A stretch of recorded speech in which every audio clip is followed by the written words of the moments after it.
On poursuit ce Lex Inside, le grand débat. Nous allons explorer ensemble les stratégies d'anticipation, de défense, de financement et de communication face à ces contentieux de masse.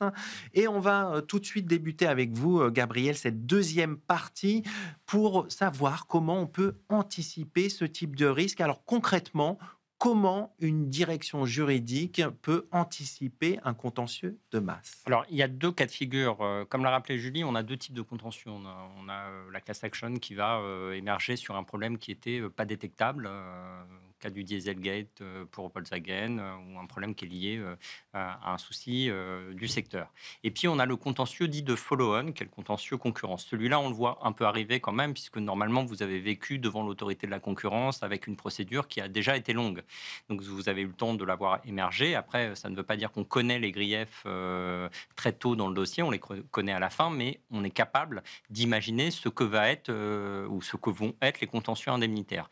Donc là, on peut s'organiser et évidemment, on a eu déjà une équipe qui est celle qui a travaillé sur le contentieux concurrentiel, donc avec les avocats, avec les économistes.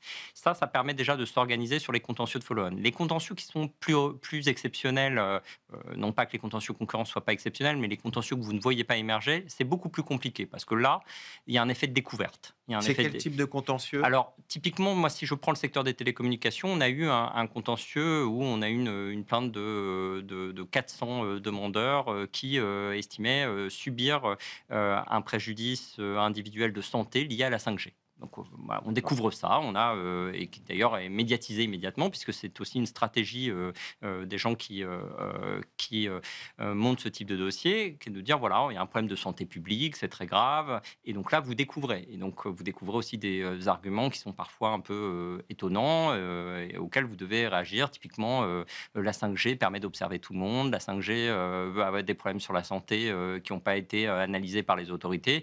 Donc, tout ça, il faut y réagir et il faut réfléchir avec des arguments qui sont des arguments non pas de mépris, mais des arguments solides, et il faut les structurer. Tout ça, vous allez le découvrir. Deuxième point, c'est mobiliser. Parce que quand il y a des class action, vous avez des multiples demandeurs. Il faut regarder d'où ils sont. Donc, typiquement, sur la 5G, vous avez des demandeurs qui disent « j'ai été victime d'un problème de santé lié à la 5G ». Simplement, vous avez donc plusieurs plaignants. Et vous regardez les plaignants. Et si vous avez 400, 500 plaignants, vous allez regarder, vous regardez les adresses. Et ben, typiquement, sur le contentieux 5G, on s'est aperçu qu'une bonne partie des plaignants ne vivaient pas en France. Et donc, ils ne sont pas du tout éligibles à ce type de demande. D'accord. Et même ce type de demande peut apparaître totalement non crédible, justement, de ce simple fait. Donc une première partie, si je comprends bien, c'est un peu auditer, le dossier, c'est ça? C'est un Alors, c'est le tamiser, c'est-à-dire que l'auditer, regarder très concrètement, et pour ça, il faut le centraliser. Et donc, ça veut dire qu'il faut que vous ayez une tour de contrôle au sein d'une direction juridique, c'est-à-dire qu'un coordonnateur ou une équipe qui coordonne et qui va coordonner avec probablement plusieurs directions juridiques aussi, si vous êtes un grand groupe et que vous avez différentes spécialisations. Donc, un il faut... groupe comme Orange, c'est une équipe de combien pour avoir une idée? Alors, quand on parle de concurrence, ça va être mon équipe qui est la direction juridique concurrence, sur laquelle on va être une dizaine de personnes, et je vais spécialiser un certain nombre de personnes dans mon équipe dessus. Donc, on va prendre une team de 4-5 personnes qui va regarder avec les avocats et qui va travailler dessus, et puis avec les économistes. Et on va s'appuyer sur des experts. Et donc, c'est un travail de groupe, c'est un travail qui est très collectif, ce type de contentieux. Et comme c'est un travail collectif, mais de long terme, il faut faire attention à la mémoire dans ce type de dossier, c'est-à-dire bien archiver, bien conserver les dossiers, parce que sur 10 ans, vous allez Il y a avoir des des gens choses qui qui vont pourraient se bouger. perdre. Même au sein d'une direction juridique, les choses peuvent bouger. Donc, il faut bien s'assurer qu'on archive, qu'on a bien l'historique de la doctrine, l'historique des données et l'historique de tout ce que l'on a défendu pendant toute la période. Et ça, c'est un élément extrêmement important du débat. Vous utilisez des outils pour justement avoir l'historique, pour partager au sein de l'équipe les informations? Alors aujourd'hui, les modes de travail ont beaucoup évolué, et on le voit, on a beaucoup de SharePoint et qui sont ouverts. Alors avec bien évidemment, comme ce sont des dossiers qui sont très sensibles, on les ouvre pas à tout le monde, Bien mais sûr. on crée un groupe de travail avec des habilitations qui permettent à tous ceux qui doivent travailler sur certaines parties du dossier ou sur l'ensemble de voir tout ou partie du dossier. Ce qui permet d'avoir un travail collectif en permanence. Quand on a par exemple des écritures, on ouvre effectivement le dossier à ceux qui doivent alimenter. On organise des workshops ou des groupes de travail avec les gens qui sont mobilisés et mobilisables sur les parties du dossier. Donc ça, c'est vraiment un élément important. Cette vision panoptique, elle est importante dans ces dossiers-là parce que vous ne pouvez pas travailler en silo. Alors, est-ce qu'un autre élément aussi qui est important, c'est de bien dialoguer avec les autorités, avec l'autorité de la concurrence en ce qui vous concerne? Alors le dialogue, généralement, on l'a en amont, le dialogue, il est, d'autant plus important que quand vous êtes alors vous pouvez être, demandeur ou défenseur. Donc, moi, je me suis retrouvé dans les 2 situations, donc je peux en parler avec d'autant plus de liberté. Lorsqu'on est, défenseur, il faut pas considérer qu'on n'a pas de dialogue à avoir avec l'autorité parce que, je vous rappelle que quand il y a des griefs, il y a un espace entre la notification de grief et la décision et généralement les griefs qui sont retenus à la fin ne sont pas toujours, les griefs qui ont été, décidés au début et ça, c'est pas seulement un combat, c'est aussi, un effort de pédagogie et de conviction et c'est un échange et il faut convaincre les services d'instruction mais aussi le collège que peut-être une partie des griefs ne sont pas légitimes et ça peut dégonfler toute une partie d'un dossier de follow-on et tout un contentieux de masse. Et ça, c'est très très important parce que le contentieux change totalement de physionomie. Si vous avez des marchés qui étaient affectés, qui ne sont plus affectés à la fin, bah, c'est tout un pan du dossier qui tombe. Alors, je vais me tourner un peu vers l'avocate Julie pour avoir le point de vue du conseil. Comment vous appréhendez, vous, ces risques et comment anticiper ces contentieux de masse? Alors, Gabriel l'a dit, hein, c'est pas toujours facile d'anticiper ces contentieux. En tout cas, on fait une distinction entre les actions indemnitaires et les actions de groupe. Les actions indemnitaires, très franchement, on s'attend à avoir une action indemnitaire à la suite d'une décision de l'autorité de la concurrence. Donc, la façon dont on travaille, c'est très en amont. Lorsqu'on étudie le dossier antitrust devant les autorités de concurrence, eh bien, on va aussi étudier le risque d'une action indemnitaire. Voilà, on établit une sorte de cartographie des risques qu'on affine au fur et à mesure du temps. On l'affine une fois qu'on connaît la réalité des griefs, une fois que l'on a connaissance de la décision de l'autorité ou de la commission, qu'on a connaissance de sa motivation. Alors, pour se préparer, pour détecter une action indemnitaire, eh bien, on va s'attacher à plusieurs signaux. Il est plus probable d'être attaqué devant le TAE en indemnisation si, par exemple, la nature même de la pratique se prête à une indemnisation, c'est la première chose. Ensuite, si les tiers, les clients, par exemple, ou les fournisseurs ont contribué à la procédure devant l'autorité de la concurrence, alors ils peuvent contribuer comme plaignants, mais pas seulement, hein, également comme tiers. On a des clients d'industriels qui sont très, très actifs dans leur réponse aux auditions menées par l'autorité de la concurrence. On va également regarder la motivation de la décision, si elle est très, très motivée, si elle identifie une certaine typologie de clients, certaines typologies d'industriels lésés par la pratique, eh bien, ça va faciliter l'action indemnitaire. Et évidemment, on va regarder toutes les prises de parole publiques sur le sujet pour anticiper tout ça. On peut regarder aussi la concurrence, les concurrents, Bien sûr, ouais, pour voir déjà les contentieux qui ont existé sur ces questions, c'est ça? on peut regarder la concurrence, ça dépend de la typologie d'infraction qui est condamnée et puis de la typologie de victime. Des concurrents peuvent être victimes de la pratique anticoncurrentielle et effectivement saisir le TAE d'une action indemnitaire. Alors juste pour compléter ma réponse sur les actions collectives, c'est plus compliqué. Et Pourquoi? Gabriel le disait tout à l'heure, hein, c'est que finalement, on a du mal à anticiper ce type d'action-là. Alors des actions concurrence, je vous l'ai dit, il n'y en a jamais eu. En revanche, il y a eu de mémoire 35 actions collectives qui ont été introduites en France. Alors depuis 2014, on voit bien que c'est très peu.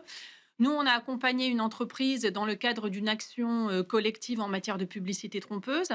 Et ce qu'on a regardé en amont, ce qui a fait dire à notre client qu'il y avait des risques qu'il soit attaqué un jour, eh bien c'est on regarde le nombre de plaintes de consommateurs auprès du service client. Bien sûr. On va regarder l'activité des associations agréées. Certaines communiquent très largement en amont, lancent des appels publics pour collecter des données. Donc tout ça, ce sont des signaux qui nous font dire que oui, une action collective est probable. Pour autant, se préparer en amont, c'est pas toujours facile. Alors, si jamais le contentieux arrive, Comment on organise la réponse juridique? Alors, quand le contentieux arrive, nous, la première étape, c'est une étape d'évaluation des risques. Évaluation des risques de manière générale. Alors, on va regarder quels sont les montants en jeu, ce type de choses. Donc, c'est une analyse assez macro du dossier. Après, pour se préparer, pour élaborer notre défense, eh bien, très classiquement, on va regarder deux types de choses. Est-ce qu'on a des arguments d'ordre procédural à faire valoir? Alors, des arguments d'ordre procédural, c'est peut-être des exceptions procédurales, une incompétence, une irrecevabilité, des D'accord. arguments liés à la prescription qui sont très importants dans ce type de Qui dossier. sont assez classiques, mais qui sont très Qui importants. sont classiques, mais qui sont très importants parce que sur le fond, notamment en matière d'action indemnitaire, il y a tout un tas de présomptions qui font qu'il est plus difficile de se battre. Donc, on va aller regarder du côté des arguments procéduraux. Et sur le fond, ce qu'on va regarder en priorité, eh bien, ce sont tous les éléments liés à l'évaluation du préjudice. Et donc là, on va mettre en place un triptyque. On va travailler avec l'entreprise, donc avec notre client, et avec un économiste. Et donc, il faut que client, avocat, économiste arrivent à travailler de concert. Et c'est Ah, facile, ça, de alors, travailler à 3 sur ce triptyque? c'est facile. Ce qui est pas toujours évident, c'est d'arriver à rendre ce travail collectif intelligible, parce que la finalité de tout ça, c'est pas l'harmonie entre les trois, mais c'est de convaincre le juge. Bien sûr, Voilà. bien sûr. Donc, ce travail n'a qu'une finalité, convaincre le juge de la réalité du préjudice. Et donc, il faut à la fois que l'entreprise coopère, alimente l'économiste, que l'économiste rende un travail intelligible et que l'avocat arrive à traduire tout ça pour, in fine, convaincre le juge. Donc, c'est quand même un travail De longue haleine? voilà, de longue haleine et qui est parfois, oui, difficile, en tout cas un travail absolument incontournable. Et puis, dernier élément qui est important quand on travaille ce type de dossier-là, c'est que oui, on se prépare j'allais dire à la bagarre. Voilà, on est au Bien contentieux et sûr. donc à convaincre le juge, mais avec toujours en tête la possibilité de négocier. Et donc, C'est important d'avoir cette possibilité de transiger? c'est très important. C'est très important parce que ce sont des contentieux de longue haleine, ce sont des contentieux complexes, l'aléa judiciaire est ce qu'il est, et donc parfois, il vaut mieux négocier. Il Oui, vaut, puis il y a le coût aussi. il y a le coût du contentieux et puis il y a l'aspect réputationnel aussi.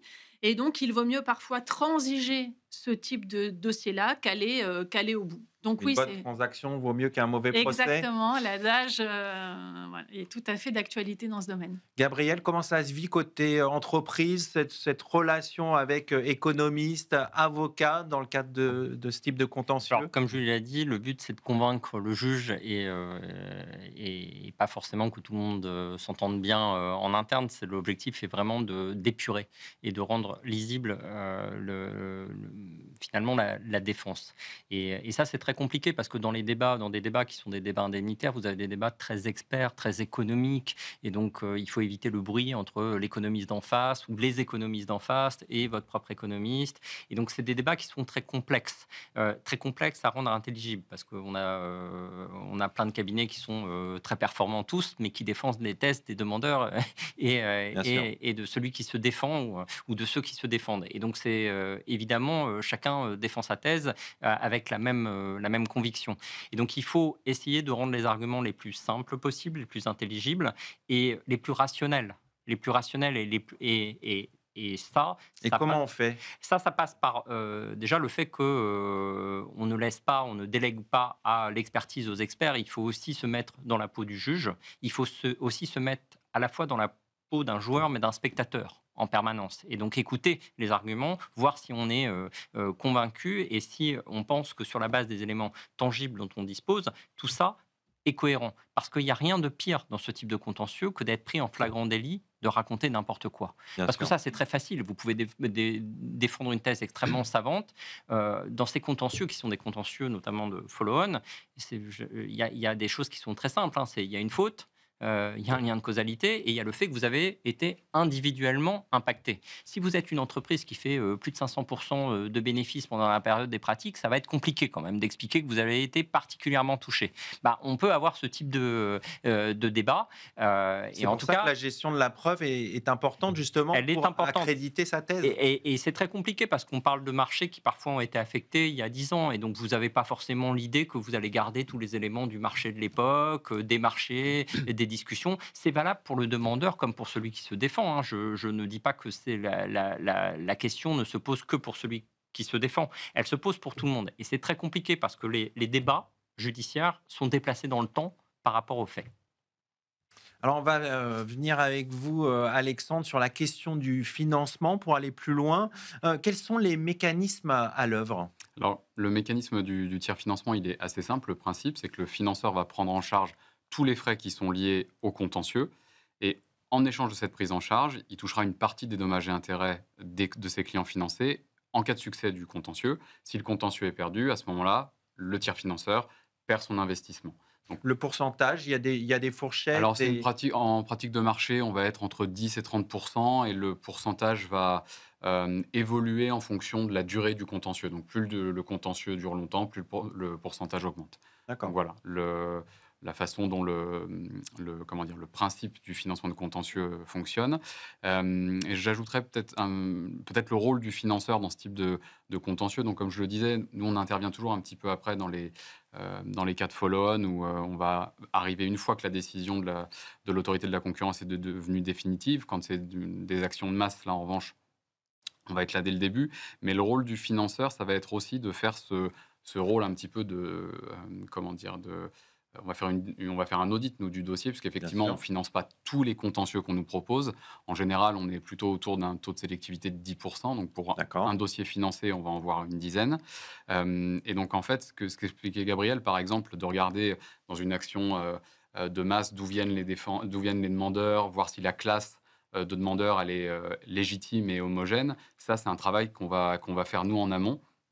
Et donc, je pense que un des points positifs, on va dire, du financement de contentieux, c'est aussi de permettre d'avoir des dossiers qui vont arriver devant les juridictions en étant mieux structurés, mieux préparés, en essayant d'éviter justement des passagers clandestins ou des dossiers qui ne devraient pas se présenter devant les juridictions. Et ça, c'est l'apport du financement de contentieux sur ce type de contentieux. Aujourd'hui, vous financez quel type de contentieux de masse? Je veux dire, dans quel secteur? Alors, les secteurs, ils sont assez variés puisqu'on a à la fois des contentieux dans le domaine de l'automobile, dans le domaine des télécoms, on a beaucoup de choses dans le domaine des données personnelles, donc avec le RGPD. Et au niveau des juridictions, là, c'est un petit peu de la même façon, c'est assez éclaté en Europe. On est à la fois en Espagne, au Portugal, je l'ai mentionné tout à l'heure, les Pays-Bas, sur les actions collectives, qui est vraiment qui est la juridiction leader là, en ce moment en Europe. En France, on est un peu à la traîne? En France, on est à la traîne, même si je pense qu'il y a une vraie volonté de rattraper un petit peu ce retard. Et à la fois du côté des juridictions qui commencent à avoir de plus en plus l'habitude en fait de traiter ces sujets, ça c'est un premier point. Du côté aussi des avocats, je pense qu'il y a de plus en plus de réflexes de considérer ces actions avec leurs clients. Donc on est sur un développement qui est, à mon avis, positif, mais qui, effectivement, par rapport à d'autres juridictions, est un petit peu en retard. Est-ce qu'il y a des bonnes pratiques à avoir en tête pour s'assurer d'un bon financement d'un contentieux? Alors, effectivement, on peut s'inspirer un petit peu des différentes, de ce qui se fait un petit peu à l'étranger et où ils sont un petit peu en avance. Je pense que le premier point, c'est de prendre un financeur qui a pignon sur rue, c'est-à-dire un financeur qui est bien établi, pas aller avec une personne privée qui voudrait faire un coup d'essai. Voilà, donc aller sur des financeurs Des gens qui ont l'habitude de faire ce genre qui de ont de choses. l'expérience exactement, et qui le mieux étant d'avoir des financeurs qui ont des agréments de la part des autorités financières de leur pays. L'AMF, par exemple, nous chez IVEO, on a un agrément de l'AMF pour notre activité. Donc voilà, avoir des partenaires qui ont pignon sur rue, je pense que c'est quelque chose d'important. Et pour prendre l'exemple, voilà, du mécanisme néerlandais, je pense que dans les class action, il y a quelque chose qui est très positif, c'est que le contrat de financement qui est passé avec la fondation, qui représente du coup la classe de demandeurs, il est revu par le juge qui est en charge de la procédure. Et ça permet en fait d'avoir un garde-fou qui est là pour voilà, s'assurer que les intérêts de tout le monde sont respectés. Et ça évite aussi des débats qui pourraient être dilatoires devant les juridictions où certains défendeurs pourraient avoir comme idée de vouloir contester la validité du financement. Et je pense que le fait que ce soit purgé en amont par le juge qui est en charge de la procédure, ça permet de faire gagner beaucoup de temps à tout le monde. Alors Julie, on a évoqué cette question du financement à l'instant. Est-ce que le financement peut influencer la stratégie contentieuse? Alors la stratégie contentieuse, oui, bien sûr, ça peut influer sur la stratégie contentieuse. Alors déjà, on demande, eh ben, ça peut être un déclencheur qui va faire que le demandeur va s'engager dans une action. Donc, et on le voit, c'est ce que disait Alexandre, les juridictions dans lesquelles ce type de contentieux est développé sont celles dans lesquelles le financement par des tiers est également le plus développé. Alors après, ça peut aussi influencer la stratégie en défense. Pourquoi? Pourquoi? Parce que, en fait, et Alexandre le relevait aussi, c'est-à-dire que ce financement n'est obtenu que si le dossier est solide. Le dossier est étudié en amont. Et donc, quand on est en défense et que l'on sait par un moyen ou un autre que le dossier est financé, c'est quand même un indicateur de la solidité du dossier. Et donc ça peut inciter à une solution amiable. Voilà. Donc oui, ça peut influer, tout à fait. Et vous, comment vous préconisez d'aller au contentieux ou pas? C'est quoi le curseur qui fait qu'on va décider plutôt de transiger ou plutôt d'aller au contentieux? Alors, il y a plusieurs paramètres, vraiment. Je pense que, et Gabriel l'a plus ou moins dit tout à l'heure, il faut éviter les demandes fantasques dans ce type de contentieux. Il n'y a rien de pire que d'être démasqué en cours de contentieux parce que l'évaluation du préjudice n'est pas sérieuse. Voilà. Donc, pour moi, vraiment, le point le plus important, c'est évaluer sérieusement en amont la solidité du dossier, la solidité des prétentions. Si le dossier est sérieux et qu'on est par exemple en follow-on action, eh bien oui, il faut poursuivre le contentieux, mais pour autant envisager en même temps une solution négociée.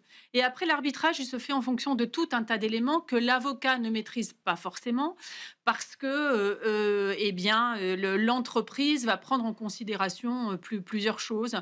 Peut-être que elle va vouloir, alors si c'est un contentieux avec des clients, par exemple, peut-être qu'elle va vouloir préserver de bonnes relations plutôt qu'aller au bout d'un contentieux de longue haleine qui va abîmer cette relation, l'endommager de Donc c'est manière important le totalement. contexte. Voilà, le contexte est important, l'aspect réputationnel est important. Voilà, il y a tout un tas d'éléments qui font qu'on va décider ou pas de transiger.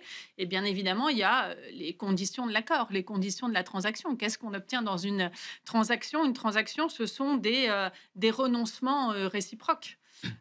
Et donc, est-ce que c'est un bon accord ou pas? Voilà. Il y a aussi un aspect psychologique qui est important dans ce type de dossier. Voilà, il faut déterminer jusqu'où on veut aller, à quel moment on accepte de lâcher. Donc, c'est tout un tas d'éléments qui sont pris en considération pour se décider. Alors Gabriel, j'aimerais revenir sur l'aspect réputation de l'entreprise, atteinte à l'image de l'entreprise. Comment on fait pour gérer vraiment ce type de contentieux quand c'est médiatisé largement dans la presse? Est-ce qu'il faut réagir tout de suite ou est-ce qu'il faut se donner le temps d'avoir les bons arguments? Comment on fait? Alors, quand c'est un contentieux concurrence, on sait qu'il va arriver et il faut quand même avoir une stratégie de réponse. Alors, l'idée n'est pas de commenter pour commenter, parce que vous ajoutez du bruit au bruit. Et puis, globalement, on entend assez peu de choses quand un condamné s'exprime. On entend juste qu'il est condamné, même s'il s'exprime et même s'il s'exprime avec des éléments qui sont à décharge.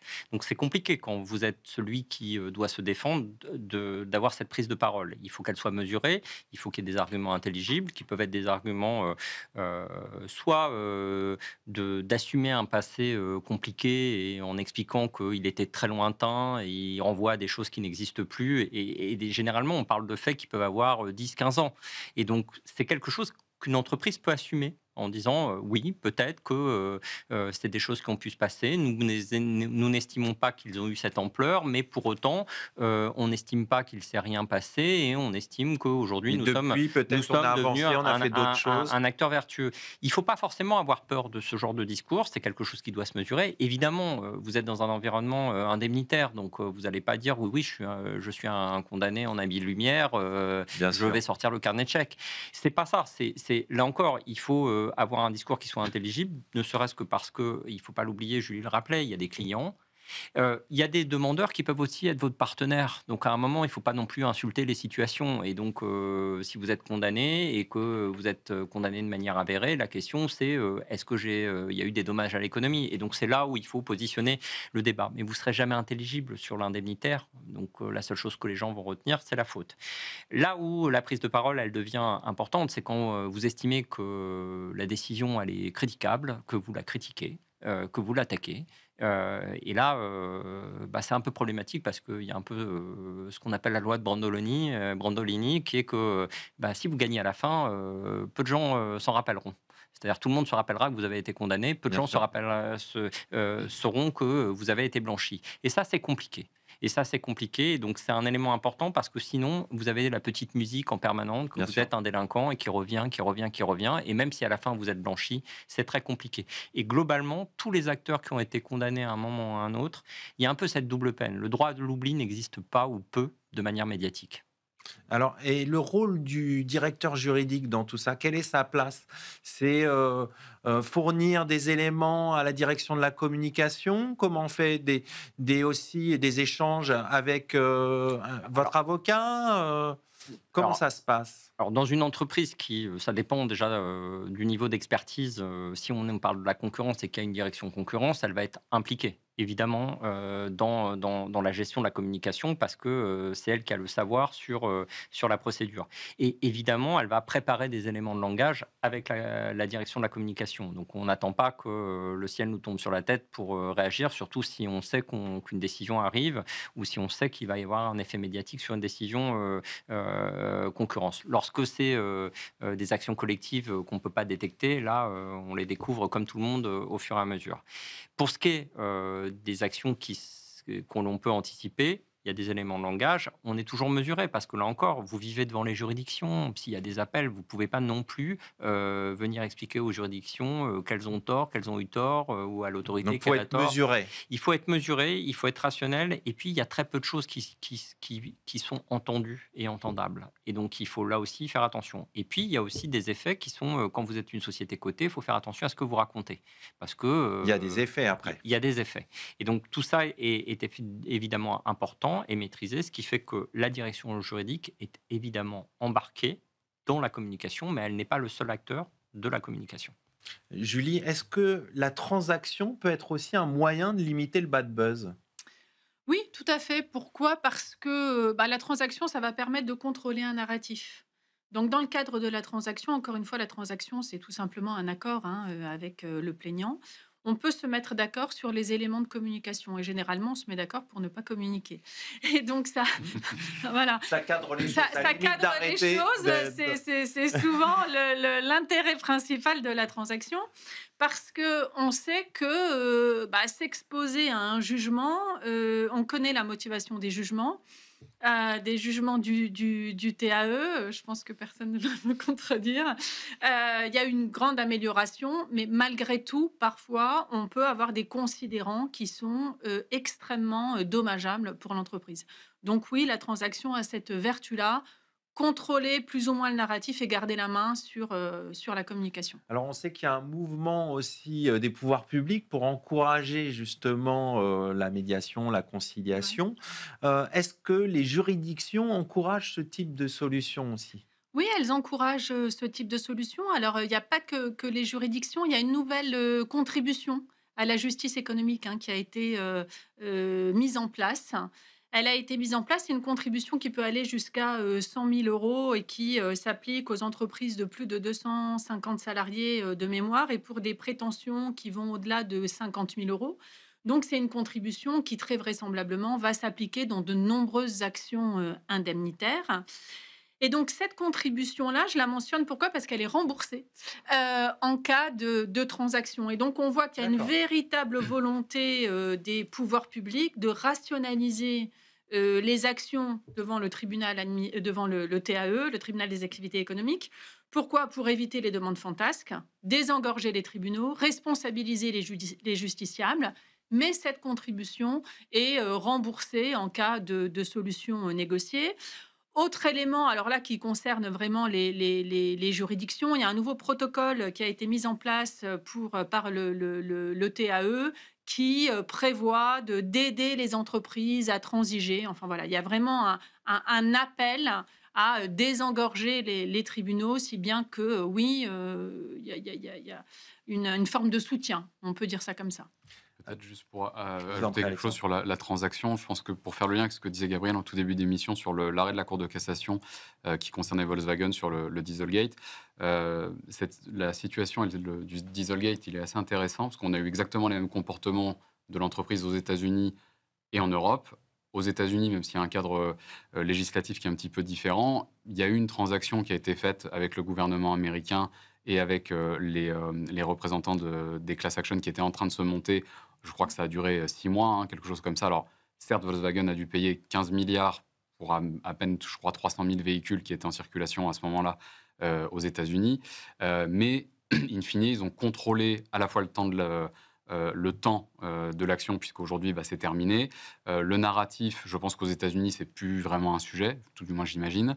Alors qu'aujourd'hui, effectivement, on est 10 ans après. Vous avez une solution de la Cour de cassation qui vient de tomber. Je crois qu'il y a aussi en Autriche une solution dans la même veine qui avait été rendue il y a 1 ou 2 ans.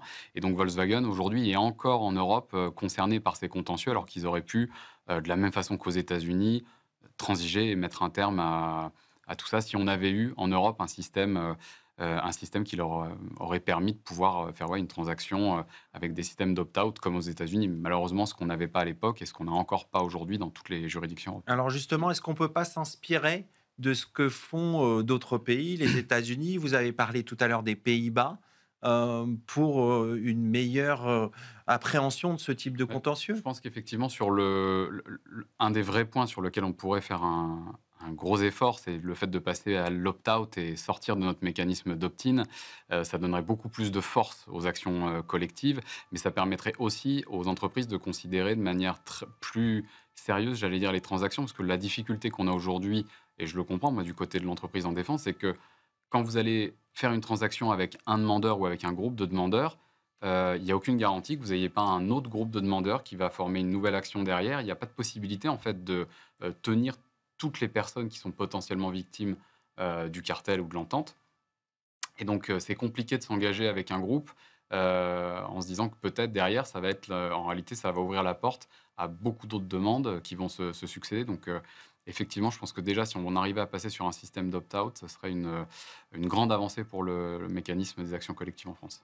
Julie, vous vouliez ajouter un élément? Non, mais oui, pour rebondir sur ce que disait Alexandre et sur les difficultés qu'il peut y avoir aussi à transiger, parce que c'est pas si simple de transiger dans des configurations dans lesquelles le défendeur a affaire à plusieurs plaignants qui ont des intérêts différents, qui ont des stratégies différentes. Donc, déjà, il y a un problème de coordination de la défense, de mettre de la cohérence dans la défense, alors même que les actions sont individuelles. Donc, ça, c'est le premier point. Et ensuite, le défendeur doit aussi être cohérent ou tenir compte, à minima, de ce que font les autres défendeurs, notamment dans les cas d'actions indemnitaires à la suite d'un cartel. Et donc, tout ça va complexifier le schéma. Si on donne un exemple, on peut parler du cartel des camions, hein, qui a donné lieu à de nombreuses actions indemnitaires, donc des milliers d'actions indemnitaires dans plus de 10 juridictions en Europe, avec 5 entreprises en défense. Et donc, on voit bien là toute la difficulté qu'il peut y avoir à se coordonner et à envisager une transaction, puisqu'effectivement, si on transite dans un pays, ça n'éteint pas forcément ça n'éteint pas les actions dans les autres. Si on transige avec une certaine typologie de victimes, il va rester. Donc tout ça doit être appréhendé et transiger, c'est pas si simple que ça dans des contentieux de grande ampleur. Et c'est comment on peut apporter de la cohérence, comme vous dites? La cohérence, ça va être il faut qu'il y ait un tronc commun dans la défense, que les arguments principaux soient les mêmes, que voilà. Alors on va aussi, dans ce type de dossier, essayer d'identifier les divergences entre les argumentations des demandeurs. C'est-à-dire qu'on va essayer de désolidariser les uns et les autres pour en tirer des arguments. Et puis, oui, la cohérence, ça va être, elle va devoir être définie dans le cadre d'une stratégie globale, une fois que l'on a une vision panoramique de toutes les actions en cours. Et puis, tout ça, ça s'affine au fur et à mesure du temps, puisqu'on voit certains arguments qui sont avancés par les uns, pas par les autres, etc. Mais il faut une ligne de conduite. Un socle global, c'est ça? Exactement, un socle global dont on ne doit pas dévier, sinon à la fin, c'est trop compliqué. Il peut y avoir on peut regarder effectivement la manière de transiger, mais quand vous avez plusieurs acteurs, il faut déjà réserver la transaction à une typologie d'acteurs sur lesquels vous croyez qu'il y a potentiellement matière à transiger, parce que sinon, ça veut dire que c'est la prime à tout demandeur, et il faut quand même avoir une stratégie claire. Et après, il faut rationaliser, c'est-à-dire que là aussi, vous ne pouvez pas avoir des écarts monstrueux entre un type de demandeur et un autre type de demandeur, au moins pour l'interne. Quand vous êtes une société cotée, vous avez des comptes à rendre aussi sur ce que vous faites. Et par ailleurs, quand vous êtes des sociétés qui sont cotées, les litiges d'importance, ils sont visibles. Et donc, si vous les transigez, ils disparaissent, les litiges visibles. Donc, tout le monde a vu que vous avez transigé un litige. Donc, c'est aussi un signal que vous donnez à l'ensemble des acteurs du marché. Donc, il faut faire très, très attention. Il faut le faire de manière très rationnelle. C'est pas juste, je veux éteindre les contentieux pour plus en entendre parler. On va conclure là-dessus ce débat et on enchaîne tout de suite avec notre cas pratique.